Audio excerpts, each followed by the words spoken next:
Ruby କହିବେ ମାୟାକୁ ମତେ ଏଠିକି ଡାକିବାକୁ ପଡିବ। ଏମିତି କହି ରୁବି କାନ୍ଦିବାର ନାଟକ କରିବେ। ତାପରେ ମାୟା ଆସି କହିବେ କଣ ହେଇଛି ଦିଦି? ରିମଝିମ୍ କହିଲା ତୁ କାନ୍ଦୁଛୁ, ସେଥିପାଇଁ ମୁଁ ଏଠିକି ଚାଲି ଆସିଲି। ତାପରେ ରୁବି କହିବେ ତୋରି ସାମ୍ନାରେ ଆନନ୍ଦ ମତେ ଏ ଘରୁ ଚାଲି ଯାଆନ୍ତୁ ବୋଲି କହି ଏତେ ବଡ ଅପମାନ ଦେଲି। ତୁ କଣ ଶୁଣିନୁ ମାୟା? ଆହୁରି ପଚାରୁଛୁ କାହିଁକି କାନ୍ଦୁଛୁ? ଦେଖ ମୁଁ ମୋ ଲଗେଜ ପ୍ୟାକିଂ କରିସାରିଛି। ଏବେ ଏହି ମୁହୂର୍ତ୍ତରେ ମୁଁ ତୋ ଘର ଛାଡି ଚାଲିଯିବି। ଆଉ କେବେ ବି ଏଠିକି ଆସିବିନି, କେବେ ବି ନୁହଁ। ତାପରେ ମାୟା ରିମଝିମ୍ କୁ କହିବେ ରିମଝିମ୍ ତୁ ବାହାରକୁ ଯା। ତାପରେ ରିମଝିମ୍ କହିବେ ଆଜ୍ଞା ବଣମା। ତାପରେ ମାୟା ରୁବିକୁ କହିବେ ଦେଖ ଦିଦି, ଆନନ୍ଦଙ୍କ କଥାକୁ ତୁ ମନରେ ଧରନି। ତାପରେ ରୁବି କହିବେ ନାଇଁ ନାଇଁ ମାୟା, ତୁ ଆଉ ମତେ ଅଟକାନି। ମୁଁ କହିସାରିଛି ମାନେ ମୁଁ ଆଉ ଏଠି ରହିବିନି, ଜମା ବି ରହିବିନି। ଆରେ ଆନନ୍ଦ ସିନା ମୋ ପାଇଁ ପର, ତୁ ତ ମୋ ନିଜର ନା, କିନ୍ତୁ ତୁ ବି। ତାପରେ ମାୟା କହିବେ ମୁଁ କଣ କଲି? ପୁଣି ରୁବି କହିବେ ମାୟା ତୋରି ସାମ୍ନାରେ ମମତା ମତେ ଇନସଲ୍ଟ କଲା।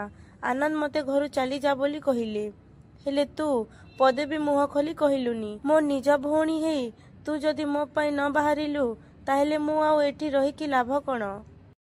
ମୁଁ ଏବେ ଏଇ ସାଙ୍ଗେ ସାଙ୍ଗେ ଘର ଛାଡି ଚାଲିଯିବି। ତାପରେ ମାୟା କହିବେ ଠିକ ଅଛି ଦିଦି, ତୁ ଯଦି ଏ ଘରୁ ଚାଲିଯିବା ପାଇଁ ଡିସିଜନ ନେଇ ସାରିଲୁନି, ତାହେଲେ ମୁଁ ତତେ ଅଟକେଇବିନି। ତାପରେ ରୁବି କହିବେ ଠିକ ଅଛି, ମୁଁ ଯାଉଛି ତାହେଲେ। ମୁଁ ଆଉ ସତକୁ ସତ ଏ ଘରେ ଗୋଟେ ମୁହୂର୍ତ୍ତ ବି ରହିବିନି। ମୋ ଝିଅ ଆସୁ, ତାପରେ ମୁଁ ଚାଲିଯିବି।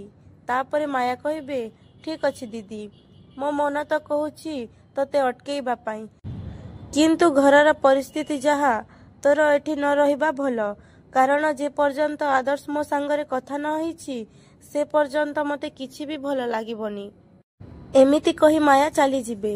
ତାପରେ ରୁବି କହିବେ ଆରେ ଇଏ ତ ସତକୁ ସତ ଚାଲିଗଲା, ଥରୁଟିଏ ବି କହିଲାନି ଦିଦି ରହିଯା ବୋଲି। ଏବେ ମୁଁ କଣ କରିବି?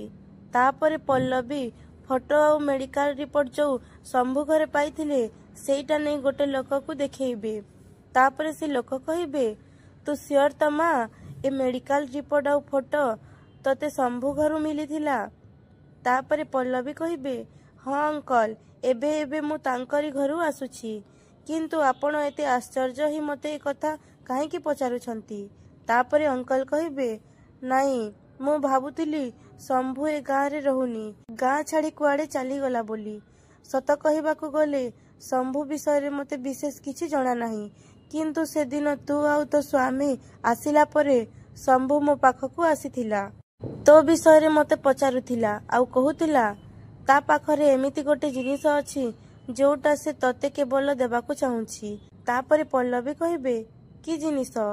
କଣ ଦେବାକୁ ଚାହୁଁଛନ୍ତି ସେ ମତେ? ତାପରେ ଅଙ୍କଲ କହିବେ ସେ ବିଷୟରେ ତ ସେ ତ ମତେ କିଛି କହିଲାନି, ଆଉ ସେଇ ଦିନଠୁ ମୁଁ ତାକୁ ଏଠି ଆଉ ଦେଖୁନି, ଆଉ ଆଜି ତୁ ଆସି ମତେ ଏ କଥା କହୁଛୁ।